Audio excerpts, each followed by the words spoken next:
Hello everyone, welcome to my channel PK commerce study. तो friends, आज के इस वीडियो में हम लोग डिस्कस करने वाले हैं BCom semester 1 money and banking का मोस्ट इम्पोर्टेंट टॉपिक मुद्रा, यानी कि मनी के अर्थ, परिभाषा एवं मूल्यांकन पे हम लोग डिस्कशन करने वाले हैं। तो वीडियो के लास्ट तक बने रहिएगा।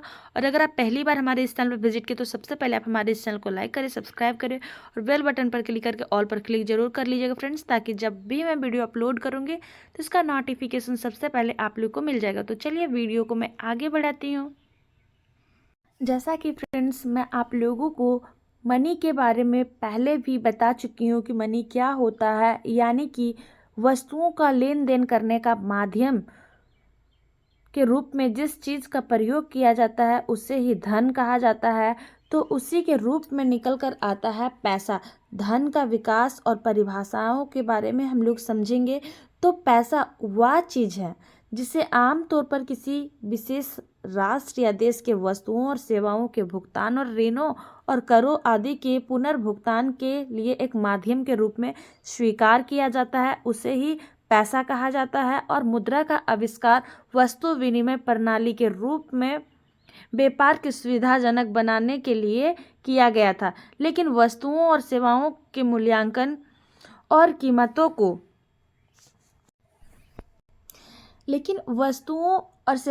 मूल्य और कीमतों को व्यक्त नहीं किया जा सकता। इसीलिए मुद्रा शब्द में सभी आर्थिक लेन देन करने और दावों का निपटान करने के लिए करेंसी, नोट, सिक्के, चेक आदि जैसी सभी चीज़ें शामिल हैं। तो यहाँ पे बात वही निकल कर आता है कि किसी वस्तुओं का लेन देन, सुविधाओं के आदान प्रदान के लिए हम लोग जिस माध्यम का प्रयोग करते हैं, सिक्के, नोट और चेक का, उसे ही पैसा कहा जाता है। पहले हम लोग वस्तु के बदले में वस्तुओं का लेन देन करते थे। हमारे पास कोई वैसा गवर्नमेंट के द्वारा वैलिड कोई करेंसी नहीं थी, तो वस्तुओं के बदले में हम लोग वस्तु ही लेन देन करते थे। जैसे कि गेहूं के बदले में चावल, किसी को गेहूं देना है तो चावल बदली करते थे। तो इस तरह में बहुत समस्याएं उत्पन्न होती थी। और अभी भी कहीं ना कहीं वस्तुओं के बदले में हम लोग लेन देन करते हैं। जैसे कि आप लोग अगर गांव में रहते होंगे तो गांव में भी देखते होंगे, अभी भी बाल के बदले में कुछ छोटे मोटे घरेलू वस्तुएं दी जाती है, अदली बदली की जाती है। वहाँ पे पैसा नहीं लिया जाता है, बाल दे दीजिए या फिर मोबाइल वगैरह जो ख़राब हो चुका है उसके बदले में वो हमें सामान देते हैं। तो उसी तरह से पहले के ज़माने में हम लोग क्या करते थे, बार्टर सिस्टम का प्रयोग करते थे, वस्तु के बदले में वस्तु का लेन देन किया करते थे। लेकिन अब बहुत ही चेंजिंग हो गया है। अब हमारे पास करेंसी के रूप में नोट, सिक्के और चेक अवेलेबल हो गए हैं। तो अब हम लोग चेक और करेंसी के रूप में मुद्रा का प्रयोग करते हैं। तो व्यापार को सुविधाजनक बनाने के लिए पैसा एक देश से दूसरे देश और एक व्यक्ति से दूसरे व्यक्ति तक प्रसारित करने के लिए मुद्रा का निर्माण हुआ। और मुद्रा के विभिन्न चरण हैं, जैसे कि commodity money, metallic money, paper money, credit money और प्लास्टिक मनी। तो इस पे भी हम लोग पूरी डीप में समझेंगे। अब हम लोग आगे समझेंगे इसकी परिभाषा, यानी कि डिफिनेशंस। D.H. रॉबर्टसन के अकॉर्डिंग क्या कहा गया है मुद्रा के बारे में। तो D.H. रॉबर्टसन ने कहा है कि कोई भी वस्तु, यानी कि कोई भी चीज़ जो माल के भुगतान में या अन्य प्रकार के व्यावसायिक दायित्वों का निर्वहन में व्यापक रूप से स्वीकार की जाती है, वह मुद्रा कहलाती है। यानी कि फ्रेंड्स, ये बताए हैं कि कोई भी जो चीज़ या वस्तु है, उस वस्तु के बदले में जो भुगतान किया जाता है माल के भुगतान के रूप में और अन्य प्रकार के व्यावसायिक दायित्वों का निर्वहन हो जाता है, व्यापक रूप से स्वीकार भी हो जाता है, तो उसे ही मुद्रा कहा जाता है।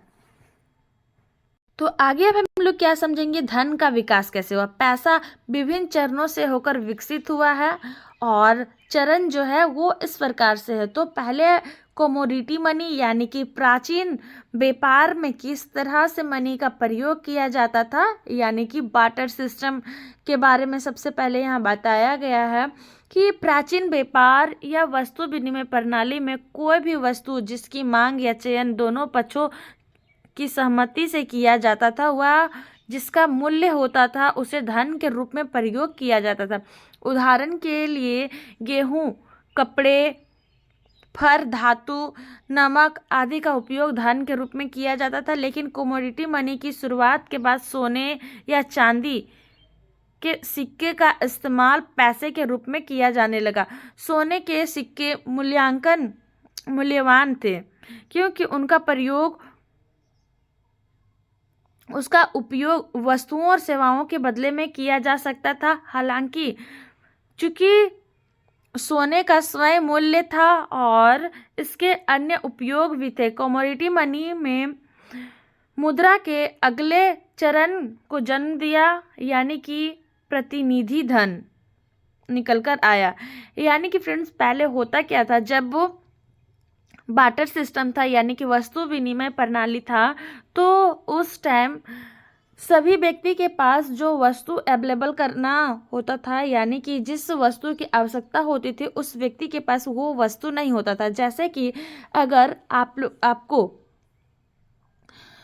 गेहूं की आवश्यकता है और आपके पास जो व्यक्ति अवेलेबल है, जो आपके अड़ोसी पड़ोसी जो भी हुए हैं, उनके पास कोई दूसरा वस्तु है, जैसे कि गाय भैंस के बदले में अदला बदली किया जाता था, तो उसे उस चीज़ की नीड नहीं है कि वो बोल रहा है एक व्यक्ति आपसे कि मैं आपको अपना गाय देता हूँ, आप मुझे गेहूँ दीजिए। तो इस तरह से इसका मूल्य काफ़ी ज़्यादा डिस्टेंस होता था। इस तरह से अदला बदली करना बहुत मुश्किल हो जाता था और है सो वो व्यक्ति अगला व्यक्ति एग्री नहीं होता था देने लेने के लिए। तो इसलिए बार्टर सिस्टम धीरे धीरे खत्म होता चला गया और धीरे धीरे परिवर्तन होते होते हमारे बीच कैश यानी कि पैसा, करेंसी उभर कर आया।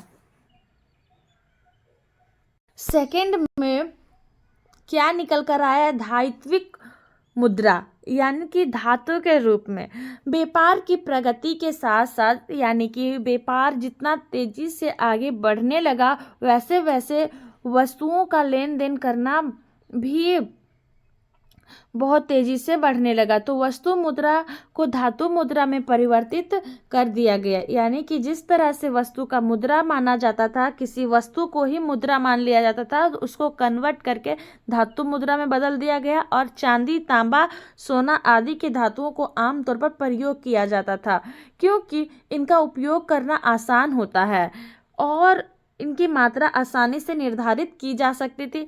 दर्ज इतिहास के एक बड़े हिस्से में धातु मुद्रा मुख्य प्रकार की मुद्रा थी, लेकिन हर चीज एक सकारात्मक और नकारात्मक दोनों पहलू होते हैं। इसमें से कोई संदेह नहीं है कि धातु मुद्रा वस्तुओं और सेवाओं के आसान आदान प्रदान में मदद करती है, लेकिन इसने कुछ समस्याओं को भी जन्म दिया जो कि धन के विकास के अगले चरण की ओर ले जाती है।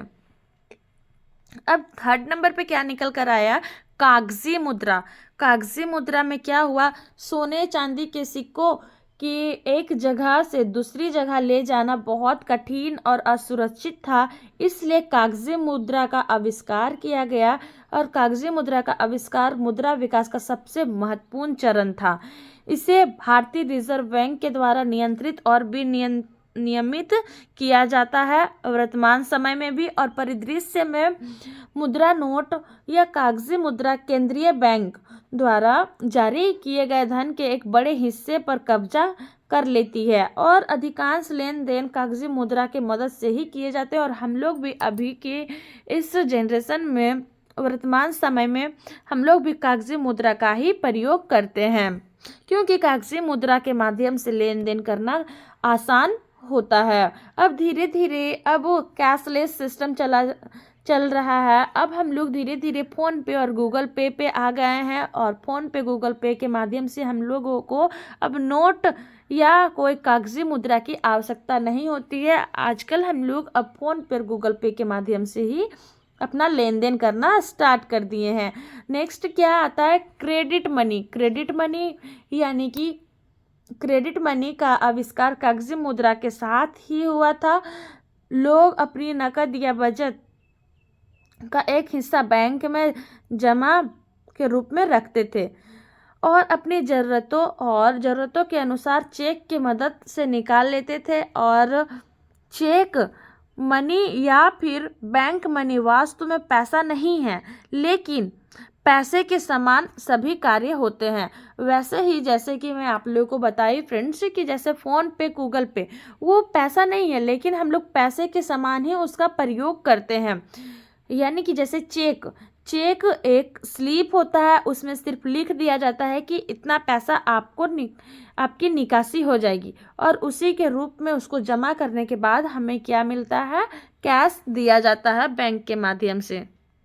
अब हम लोग समझेंगे प्लास्टिक मनी क्या होता है। प्लास्टिक मनी डेबिट और क्रेडिट कार्ड के रूप में नवीनतम प्रकार का होता है। यानी कि डेबिट, जैसे कि अब हम लोग कौन से एरा पे आ चुके हैं, अब हम लोग अपने वर्तमान स्थिति में देखें तो अब हम लोग ATM card, debit card, credit card की जगह पे प्रयोग करते हैं। तो वैसे ही एक कार्ड छोटा सा बनाया जाता है और प्लास्टिक मनी के मुख्य उद्देश्य लेन देन करने में एक जगह नकदी ले जाने की आवश्यकता को कम करना हो गया है। यानी कि एक जगह से दूसरे जगह में पैसे को ले जाने में काफ़ी समस्याएं होती थी, चोरी का डर लगा रहता था, हमेशा ध्यान उसी पर रहता था। तो अब हम लोग सिर्फ एक डेबिट कार्ड या क्रेडिट कार्ड के माध्यम से